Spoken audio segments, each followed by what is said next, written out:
So may hapon sa tanan. So while gapaabot kay kusog jud nila diri. Katay bulo na. Okay? So mao ni ang ilang kuha ng ilang barangay hall. So nata sa gymnasium, okay? Ako ipakita ang gymnasium, ha? Okay? And mao ni ang ilang barangay hall nila. No nice kay ilang barangay hall diri nung ano man. Kay ilang barangay hall nila no. Lantawa siya, graduate siya og balay. Okay? So of course, lang nga park. Okay? Nya thankful ta kayo diri no. And of course, ni kapitan, okay?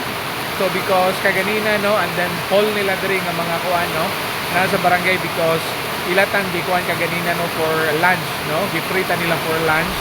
And then thankful ta kayo no kay whole day man ang atong health orientation diri karon no sa may barangay Bungalunan kay Basay, okay? So whole day morning session and afternoon session ta. So gibahin lang no kay daghan man kay tanan sila, okay? So kung baliko no nata diri karon silang akong ipakita no ang ilang barangay hall, okay? And then thankful ta kayo sa tanan, okay? Thank you kayo no of course sa ilang barangay kapitan no na met ato kanina no si barangay captain no Myla O Mascardo, okay? So shout out ni kapitan no, thank you kay Kap no, and then sa tanan nimo mga sakop kaganina no nga at least natiman ko tagmayo diri no sa ilang barangay nila, okay? So salamat kay sa tanan, okay? So lipay ta no, even karong hapunan no gaulan na. Okay mo nang gapaabotan no, so na nakakuha pa tag mga videos sa, okay?